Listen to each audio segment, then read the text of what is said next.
The vanishing of Julia Williams.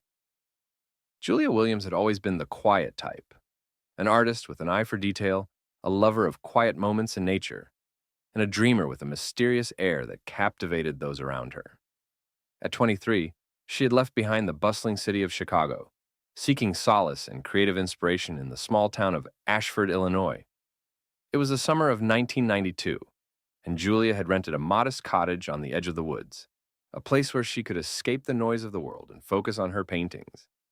Ashford was a town that felt untouched by time. Its small, tight-knit community thrived on tradition, and its people seldom left. The peace of the town, however, would soon be shattered by Julia's inexplicable disappearance. On the afternoon of July 14th, Julia had spent the day in the local coffee shop, chatting with her friend Sarah. They discussed her recent paintings, the new subjects Julia had been exploring, and her plans to visit a gallery in the city. Nothing seemed unusual, as Sarah later stated. That evening, after they parted ways, Julia told Sarah she was heading back to her cottage. She had planned to finish a painting she had been working on for days, but she never made it home. When Julia didn't answer her phone the next morning, her mother, Elizabeth, began to worry. Julia had always been good about keeping in touch. A sense of unease settled over her. She tried calling multiple times, but the line remained silent. Elizabeth, who lived in the city, called the local police, asking them to check on her daughter.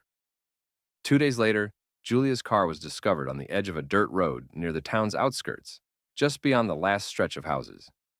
It was parked in an odd way, halfway into a secluded wooded trail that led into the dense forest. The vehicle's headlights were still on and the engine was off, suggesting the car had been abandoned quickly. Inside, Julia's purse and keys were neatly placed on the passenger seat, but her phone was missing. There was no sign of struggle, but a single flower, a delicate white lily, was placed gently on the hood of the car. The discovery sent a chill through the town. Julia had no known enemies, and the town's residents were perplexed by the situation. Investigators combed through the surrounding woods, finding nothing. No footprints, no blood, no trace of Julia. However, as they began digging deeper, strange details began to surface. Julia's neighbors mentioned that they had seen someone near her cottage in the days leading up to her disappearance. A man, described as tall with dark hair, had been lurking around the property, but no one could place him. The sightings were sporadic, and none had thought to report them, dismissing them as coincidences or harmless strangers passing through. A week into the investigation, a break in the case came in an unexpected form. A series of letters were found in Julia's cottage. The letters, all postmarked from nearby towns, were written in a careful, almost obsessive hand. They were addressed to Julia, but strangely, they never came directly from a known sender.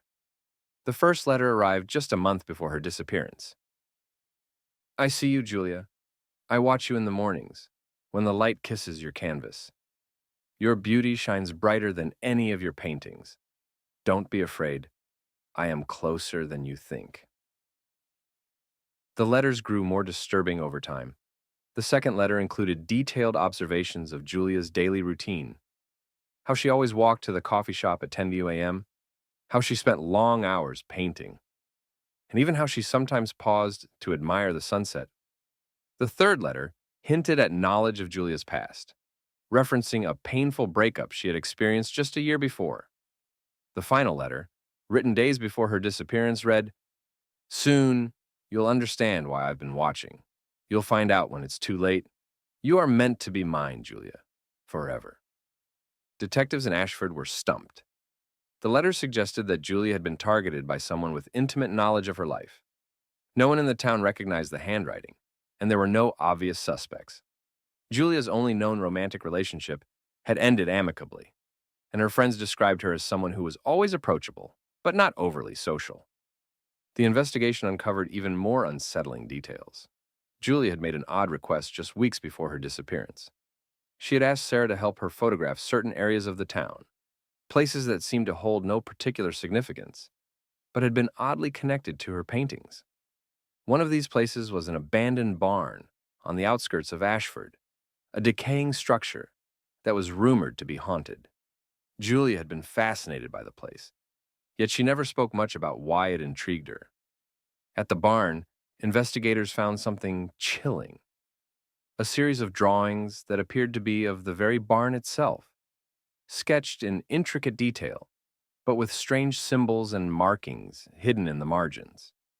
The symbols didn't match any known language, but some experts speculated they were derived from old local folklore. Was Julia trying to uncover something hidden, or had she been unknowingly drawn into something darker? Theories began to abound in Ashford. Some speculated that Julia had been a victim of a stalker who had become obsessed with her work. Others believed that she had uncovered something in her research, something about the town's history, that led to her disappearance. The eerie symbols in her sketches suggested that she may have stumbled upon a secret the town had long buried. The most disturbing theory, however, was that Julia had been involved in something far darker than anyone could imagine. Some townfolk whispered about old, forgotten rituals tied to the land, secret societies that had once operated in Ashford, and the possibility that Julia had accidentally uncovered a dangerous truth. However, investigators did not find any evidence for such theories. Despite the exhaustive search, no trace of Julia was ever found.